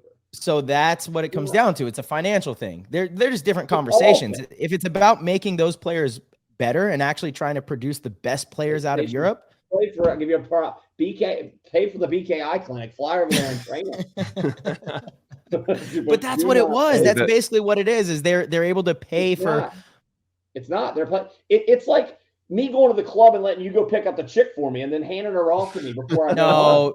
So that's you gotta have your own game. You can't. Yeah. So I don't know. I gotta wholeheartedly disagree. Every single time I went over there, it was all about teaching the organization that I was with, and you could still do that because one player is still allowed. So it's kind of a moot point. But it's not just like come over and get the girl for me. I'm teaching you, hey Tom, look, don't tell her you love her when you after the first night you meet her, right? Like you gotta wait a little bit. You gotta love my wife. Maybe ignore a couple texts, Well, anyhow, we're gonna agree to disagree on this one. So, all right, I want to dive back in. I want to dive back in on the format and just round that out. Is there any other big news in regards to the format? Obviously, the pros are going to be playing it at World Cup. So they're going to play on Wednesday. I think we're capping it at 16 teams. There's an $8,000 prize package, I believe. And we'll see how it goes. Hopefully, Dynasty and Houston Heat sign up. I think Houston Heat's already in. Let's go, baby. So it's funny, though, because it's like Bo doesn't like it, right? Bo from New York State. He's like, I hate it. Just sign me up for the first slot. Way to go. Hey, he's in there. Bo's a good guy. We got it. He's great. He's amazing. We got to get Bo on the show. You got to get Bo on the show. Bo's great. No. Yeah. So potentially in that tournament, if you go all the way, how many games would you play, Tom? You mean 21. At World Cup? At World Cup, yeah. That's a complicated question. Hit me up right here. Let's say there's 16. You play 7 3-minute. You play, I believe, 7 3-point periods. So that's 21 points, if that's possible. It might be less than that. But we are. So one of the things we are doing. So we're going to book you a practice slot. So if we have 16 teams, the top 4 are going to move on, and then the 12 teams will have practice spots booked for them so they can go practice. This will be a lot of fun for the locals and everybody who's at the event as well. Another reason to show up a little early, watch some paintball, get some merch from your favorite store. Yeah, Marcelo, No, I got a lot of questions about the format. And so especially for divisional players, we're talking a lot about the pros, but for divisional players next year, is the plan to also at like 3 of the events have a tournament before the tournament for them too? Potentially, yeah. Seems kind of difficult for me. Huh? Yeah, I mean, that seems kind of difficult, right? A lot of divisional players are already struggle getting enough time off work. Right? Yeah. It's just like anything else. They don't have to play it, right? Right. It's not a mandatory thing. It's just an offer. If you want to fly to Vegas, you want to play 2 tournaments in one. If you don't, then you show up and play one. Now, what if let's say 5 divisional teams? It's going to be the same. It's not like you're going to win the let's call it the football format, and then that's going to somehow move you up in the end, the X-ball format. Yeah, of course. It's an independent thing. Go ahead. What's your next one? What happens if 5 divisional teams show up because they just don't want to play it? Would that be enough to sway you to not implement it the following year, 2025, to where? Because obviously that's the point of testing it, right? If people like it and if it's cool, then it gets implemented. What would the So you can't compare it. You couldn't compare it to X-ball because obviously if it's played on Friday, Saturday, Sunday, and we're playing something on a Thursday, then we can't compare that to apples, right? So if the consumer likes it and they say we like it, then we could switch to it, right? If the consumer doesn't say that they like it, then we won't switch to it. Or maybe we have standalone tournaments that fit this, right? It is just a test. I support that. If there were standalone events with like such a drastic change in format like this, I would be all in, because I think that's super cool. I just, again, you talk, like, you hear about all the changes they've tried to make in baseball over the years, and you have purists in every sport. I like to consider myself a paintball purist, but at the same time, I do like changes that are necessary. But I am very skeptical to just try to implement a change that is going to completely change the strategy of the game, and how you play the game. So that's how we all felt when we went from 10-man to X-Ball to begin with. Mm-hmm. I believe it, and I think that was a great decision. So maybe this will be the next best thing. You never know. You're right. We don't know until we try, right? So the bottom line is we're not growing as fast as I feel like we should be growing. So I'm willing to try some stuff, you know what I mean? And we'll see how it goes. And you're sitting at tables or in the vicinity of the big dogs, the big industry, and there's a certain way sports have to hit the eyeball. This, we all know this. Has to be engaging for the eye, and who knows, maybe it could be a really good, fun thing that we can develop and turn into something that we wouldn't have even had imagined or dreamed that it would turn into. Who knows? Yeah. You just don't know. Tom, what happens in a point if it's the first point of 3? We shoot all 5 bodies in the first 25 seconds. What happens if we don't want to hit the buzzer? We just want to sit there and wait because maybe we're tired. Maybe we want our pit to have time. Maybe, what if that's just the decision we make? No idea. We'll start chronographing you. Bring the chrono out. That always works, actually. That always works. So we're not that worried about it because you only have 4 minutes. Yeah, but imagine watching nothing for 4 minutes, for 3.5 minutes. Commercial. We would just go to a commercial. So why can't you do that now in long, slow points? All right, this match is over. We're done. It's still going. We don't know what's going to happen. Technically, so is this one. The buzzer hasn't been pressed. Yeah, but we know who's going to win, and then we would chastise you guys for being bad for the paintball. Yeah, I think that the sport that we play right now is dialed in. We've been working on this for a long time. I think that like the shot clock is something that we can implement, whether it's Marcelo's idea about a shot clock or the one where we take away the concession and put a shot clock on it to where people know they got to move. You got 24 seconds, point's going to be over, do something. There needs to be something like that implemented. Something that moves things on, but I don't know if I've given you guys my spicy soup theory, right? So I have a spicy soup theory. Yeah. So if you have 100 customers and you own a soup shop, right? You have 100 customers. Mm-hmm. And of the 100 people come in, once a year or whatever, right? But you got 5 or 6 guys that come in every day. There's your loyal customers, and that's who you ask what you want, right? And they're like, the soup's not spicy enough. So you make the soup spicier. Mm-hmm. Well, then suddenly you go down to 75 customers and you go back to those same 6 guys. You're just like, what's wrong with it? You're like, the soup's not spicy enough. So you make it spicier. Now you're down to 50. So now all that you end up doing is you end up capturing the 6 guys that really like the spicy soup. Mm-hmm. You guys like it spicy. Mm-hmm. And we keep designing it just for the spicy soup people. And I'm not saying it's wrong. Maybe we should just have a spicy soup shop and we end up with thousands of people that like spicy soup. I'm just saying maybe we need to try a normal. Yeah. There we go. Well, maybe we have a spicy soup on the menu and we have a not so spicy soup on the menu. Okay. I think that's a little. I'm with it. I'm with it. I think it's a little unfair from my perspective and Tyler's as well, because I think we've both taken a huge step outside of just playing and what we enjoy and what we personally like. And I truly try to look at it from a perspective of like, okay, what is the way forward? What is best for professional paintball as a whole? What's going to get the most viewers? What's going to appear gimmicky and what's not, and what's it's like a smart guy trying to see what it's like to be dumb. Once you've seen it, you can't. That's easy. Turn on the Spick and Span show. It's oh god. So love you guys. Love you guys. It's like if you talk to Chris Rail about his website, he's like, it's easy to understand. And we all understand PBLI, but if you hand that to a new person, they don't understand it at all. No, I like the menu. I like the Yeah. menu analogy, and we've always been I a do big too, yeah. advocate of more paintball. All Whatever. I paintballs. mean, I am not married. I love paintball. I'm not married to. I love playing 10-man. I love playing 3-man, one versus one, 5 versus. I love all formats of paintball. This happened this weekend. It's like I got grief for playing the finals in the woods, right? And people like saying, what's going to stalemate? It's the woods, and I'm like, just 2 weeks ago we had a tournament here that had no woods. If you don't like the woods, go play that. But don't try like and the make hyperball. this that. Huh? They like the hyperball. It's just airball that's harder to ref. They think they like it. Yeah. But, we had airball at this last event, 10-man airball.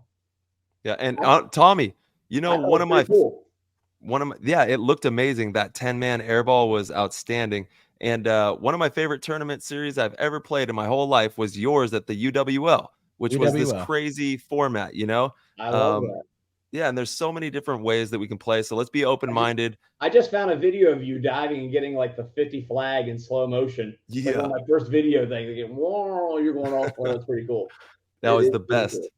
And that's what we got to stay open-minded. We can't be shutting doors to anything at this point. But we also, I'm not just going to change stuff willy-nilly. I'm not going to come out of some meeting in January and be like, all right, guys, we're playing 3 people and everybody's got to wear a tutu on their head or something. You know what I mean? Like this is going to be a thought out thing and it's going to be tested and kind of vetted. And I think this is the healthy way to do it. Right. So of course, that's all I needed to hear. And I'm in full support of that. I think it'd be cool to do like a one-off invitational event. I know there's added cost to the pro teams, but let the pro teams come and last year there were 6 events. Next year, maybe there's 6 events and there's a one-off invitational and do this like full on for a whole weekend and really see if teams can come with strategy and their 6 or 7 best players and, really see what it's about. Yeah.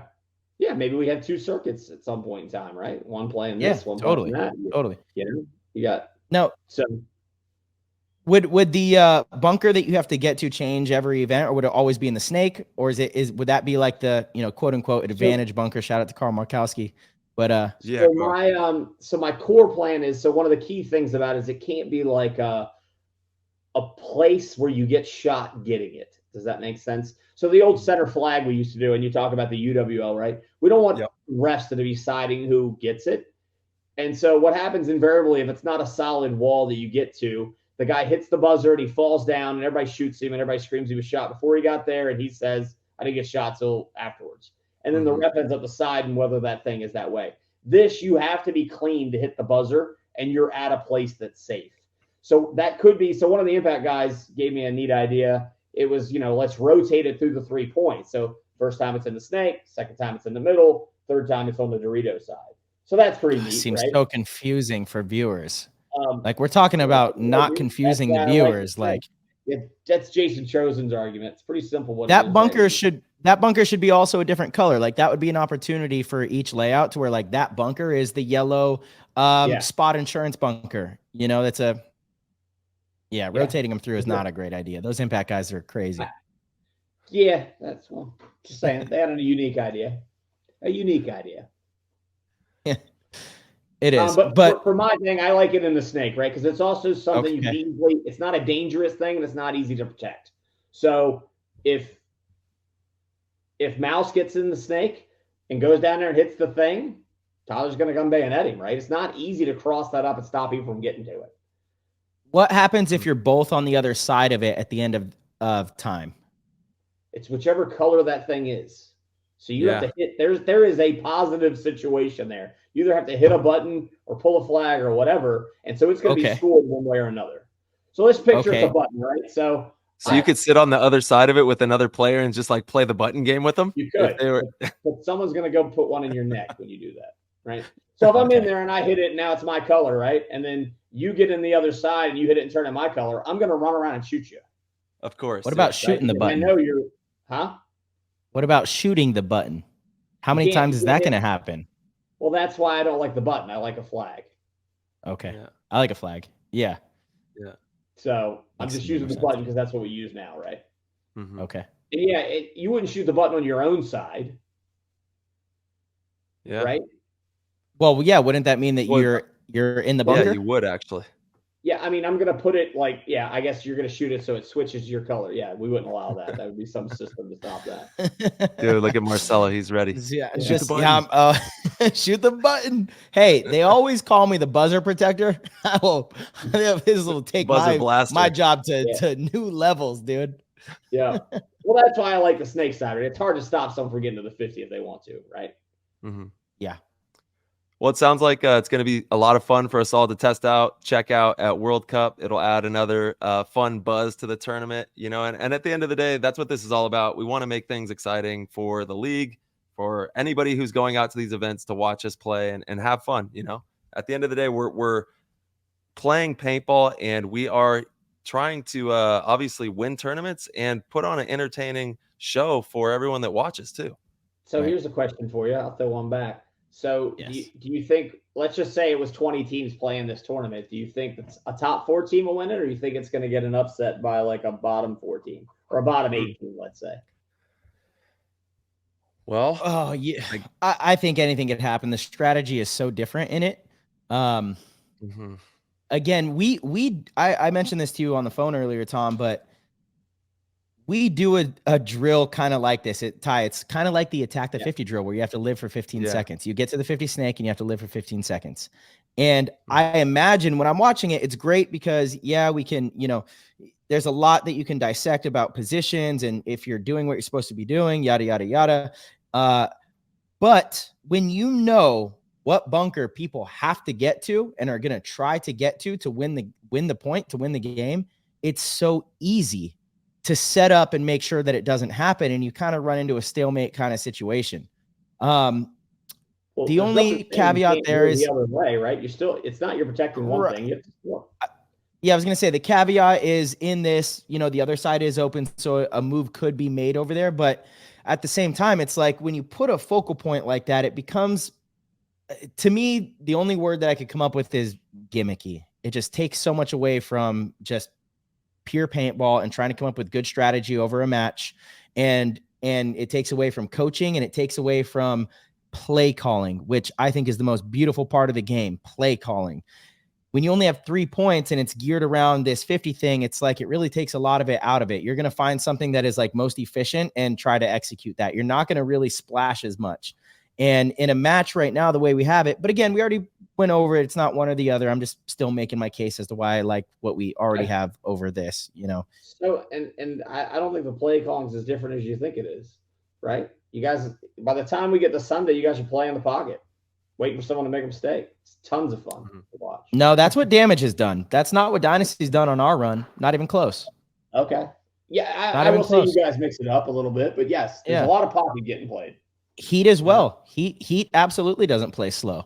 You know, Damage has played a little slower. That's their style, and they've won the last 2 events, but I wouldn't say that's the meta.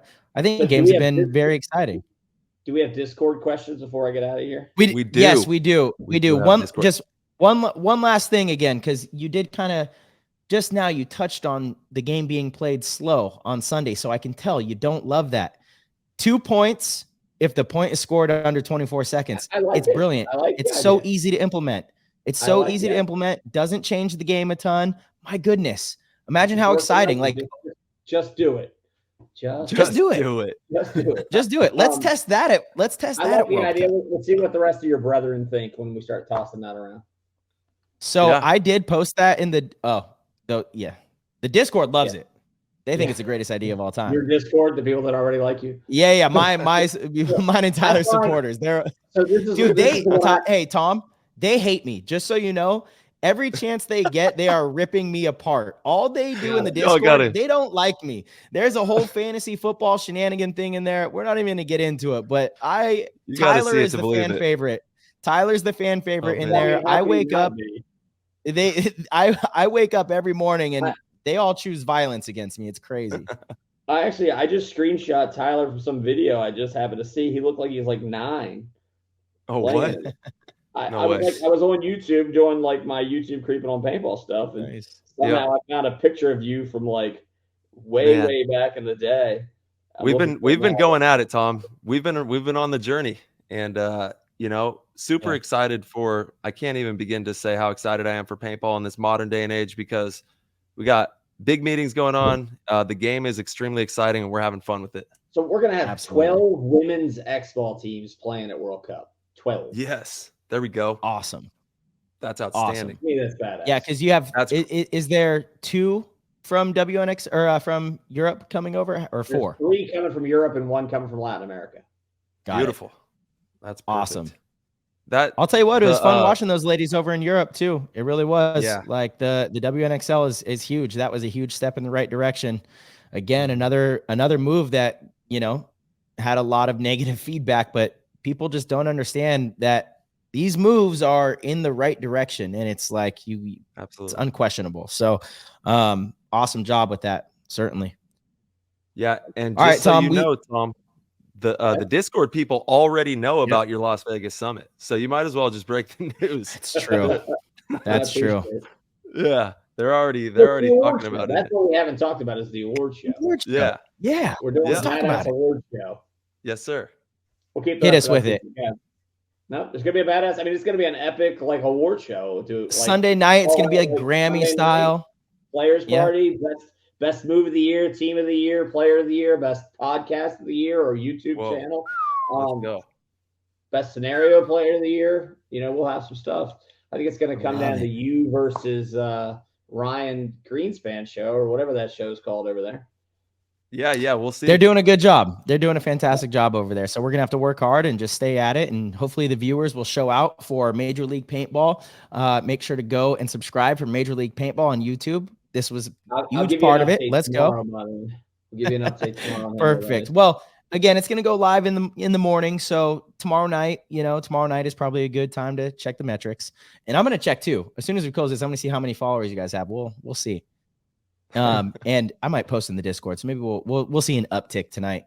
But Tom, I know you got to go. We'll try to get through questions that we didn't already talk about. I have one from CM Harry. Tom, have you ever thought about doing a pro-only event? What about doing a mixed bag for tournaments, meaning one ICPL is going to count toward the season championship?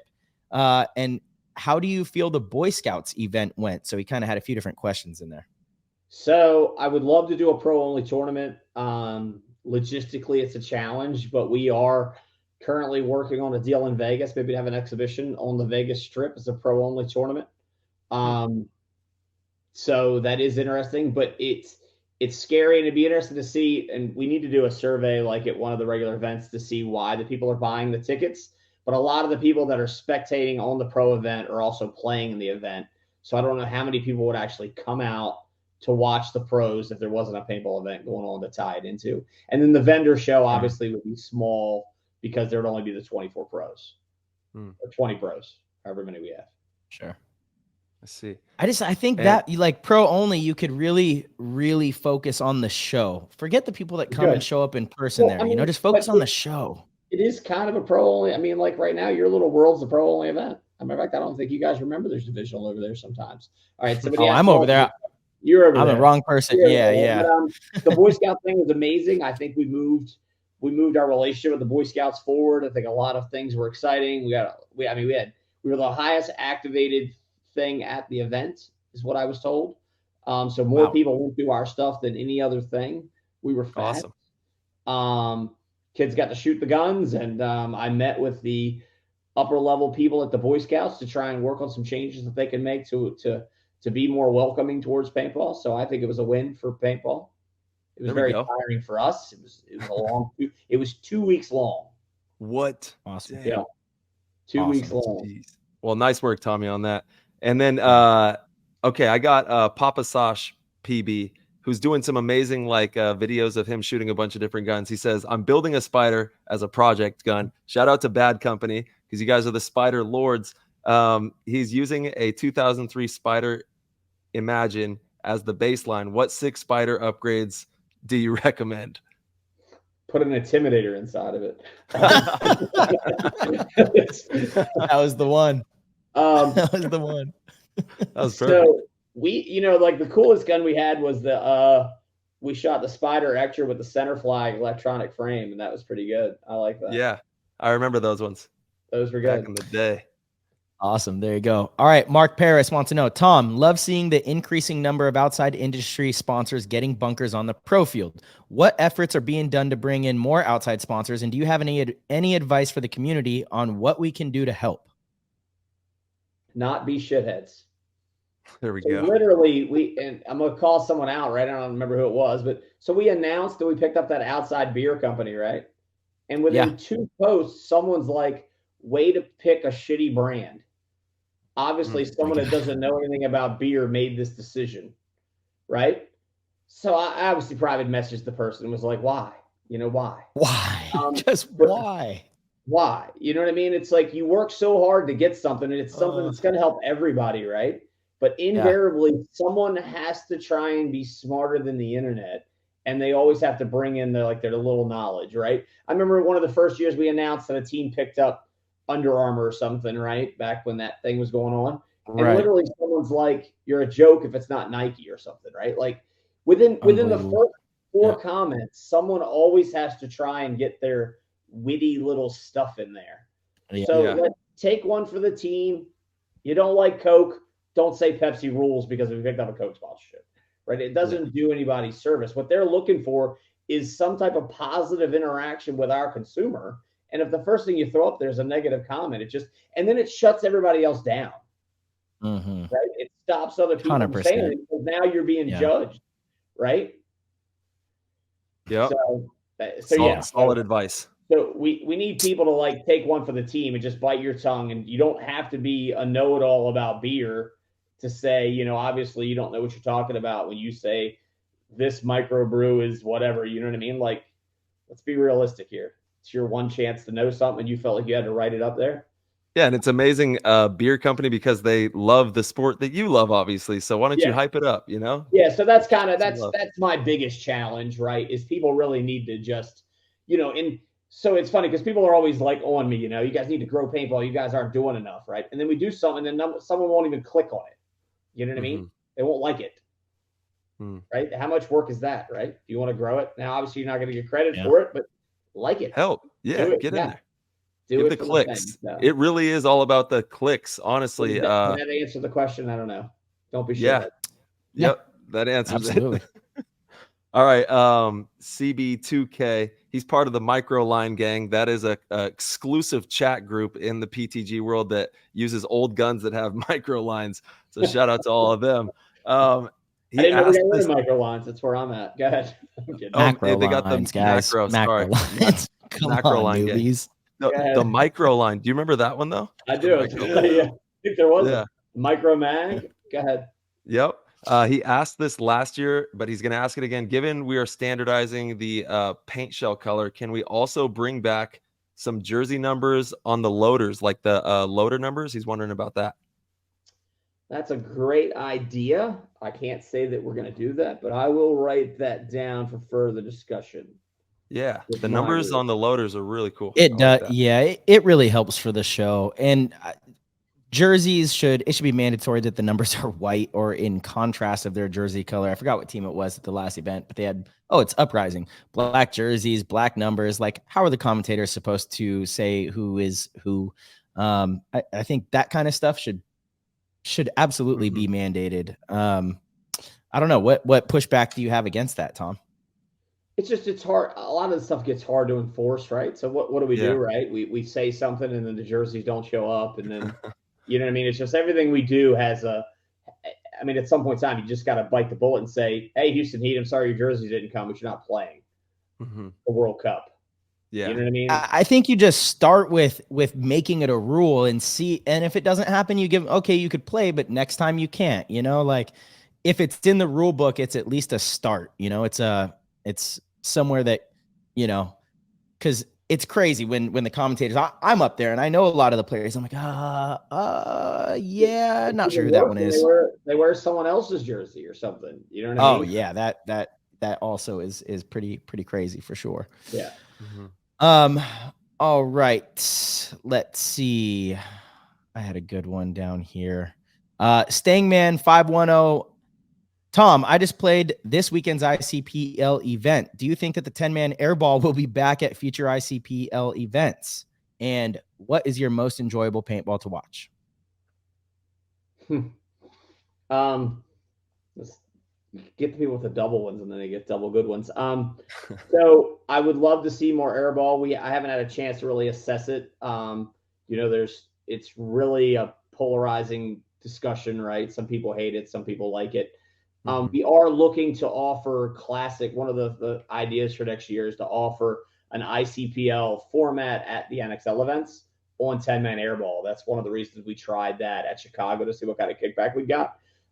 It would be nice to have those guys bundled at our other events to make the overall event bigger, make both sides feel bigger, and kind of make a larger event out of both sides of it, and to kind of go that route. But I like woods, you know what I mean? I think it adds an element. I just believe at this point in time, it's hard to ref and play woods ball with 20 guys who are playing like savages to manage that. Right. Yeah. It's always going to be the dark side. And so airball is obviously why we came out of the woods to begin with, to make things fair.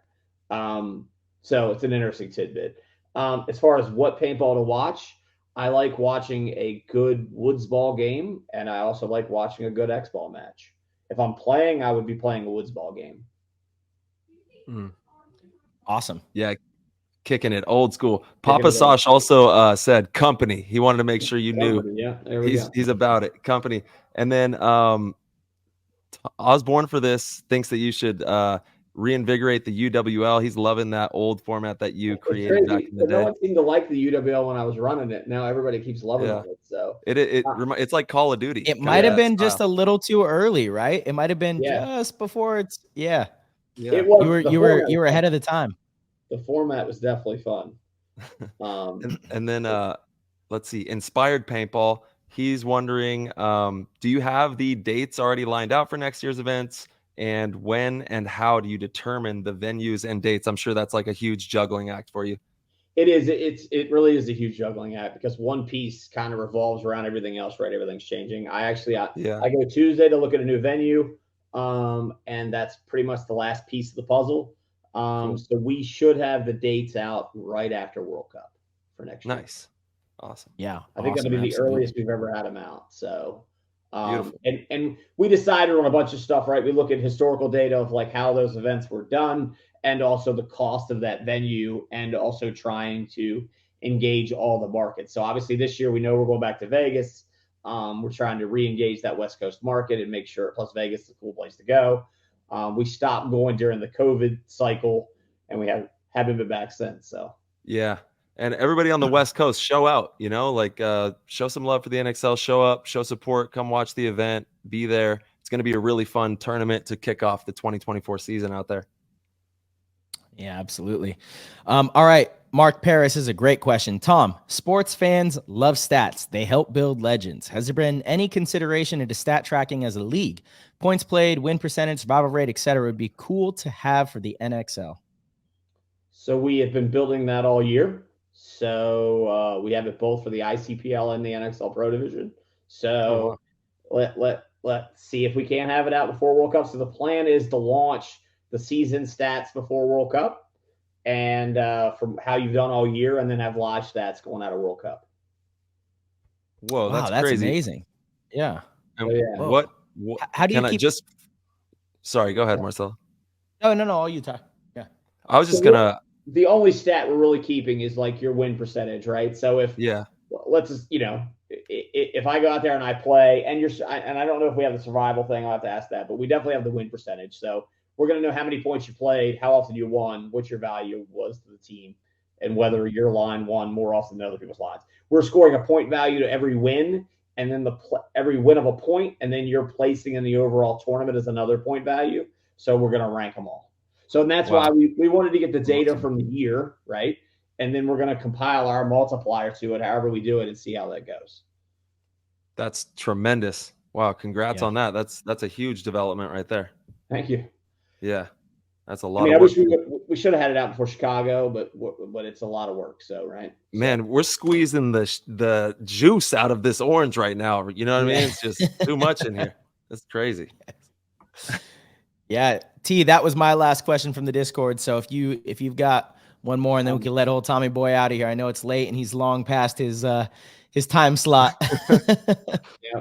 No, I mean, we have a ton of action in the Discord. Thank you, everybody, for tuning in to the show, for supporting Tom on his mission, supporting us all on this journey of paintball. We all care so much about this game, and Tom, we can't thank you enough for taking the time to share the space in here with us and drop some knowledge on everybody on what's going on. No, thank you guys. I appreciate it. Absolutely, dude. Yeah, All right, guys. Tom, truly. The community is always grateful, and they get really excited when they hear you're going to come on the show. And I appreciate these conversations, and we appreciate you using the platform to share with the rest of the paintball public. So obviously you have a seat here anytime. I really think these platforms are important, right? Because it's, Yeah. it's honest dialogue. Like, I want to get called out if we're doing Yeah. something weird, and I want to be able to debate it and kind of go through it, Absolutely. So I appreciate it. Well, thank you guys. Yes, sir. And everybody, Awesome, Tom. go smash that subscribe button for Major League Paintball. Go show out. We're Let's go. gonna share the link. We'll make it easy. We're going all in on this. This is competition now. Let's go. That's why I did it. All right, appreciate it, guys. All right, Tommy. Yeah. Peace. Whew. All right, everybody. What an epic episode with Tom Cole. We love having Tom on the show. He's one of the best guests of all time. So honest, so open, and always, just open to criticism and change. And he truly wants to listen and hear from the people. So we greatly appreciate that. We couldn't have a better person running the league. And I hope by now you guys are starting to see that side of Tom. He really is all about paintball and truly trying to do the best to bring our sport to the forefront and make sure that this game is in good hands long term. So again, if you guys enjoyed the episode, please head over to ptgpaintball.com, click the orange Patreon link at the top corner, and become a subscriber, a member at any level. It'll give you access to the Discord. And then also, please head over to the Major League Paintball YouTube channel and subscribe. Let's boost those numbers for them so that we can, climb the ranks. All right, everybody. As always, we will see you very soon.